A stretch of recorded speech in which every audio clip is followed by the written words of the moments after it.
এমন ইমাম অবশ্যই আমরা যাচাই বাছাই করে নিব যে ইমামের তেলাওয়াত শুদ্ধ, যে ইমামের তেলাওয়াতের মাধ্যমে বোঝাই যায় যে তিনি আসলে রমজানের যে গতানুগতিক ব্যবসায়িক হাফেজ যারা তাদের মতো না, তার মধ্যে আল্লাহর ভয় আছে, তিনি রমজানের গুরুত্ব বুঝেন, এই তিলাওয়াতের গুরুত্ব বুঝেন।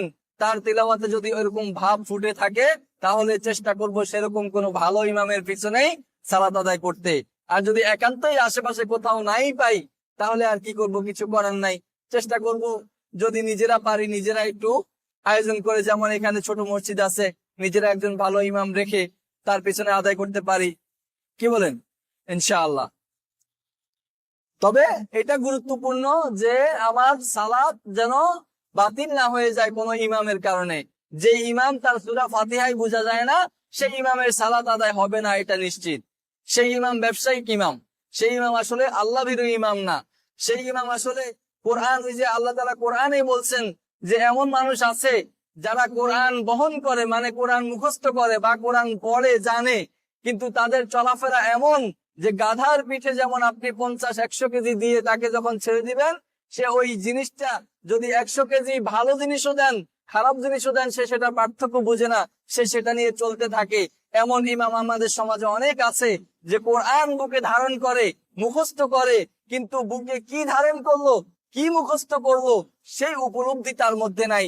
সে মনে করে যে আমি মুখস্থ করছি, এবার এটা নিয়ে চলছি তো চলছি।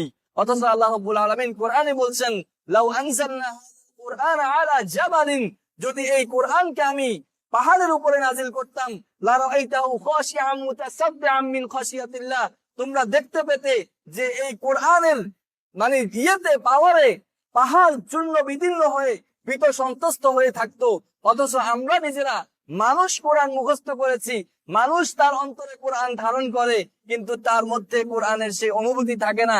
সে কোরআনের খতম করে, তার চোখ দিয়ে এক ফোঁটা পানি আসে না, তার অন্তর বিগলিত হয় না। এমন হাফেজ অহরহ আছে আমাদের সমাজে। কারণ কি?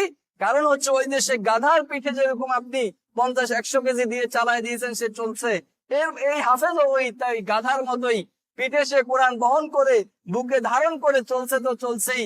এটা যে আসলে কি ধারণ করলো, কি নিয়ে সে ঘুরে বেড়াচ্ছে, এই উপলব্ধি তার মধ্যে আসলে নাই। আল্লাহ রাব্বুল আলামিন আমাদের সবাইকে হেফাজত করুন এরকম হাফেজ থেকে।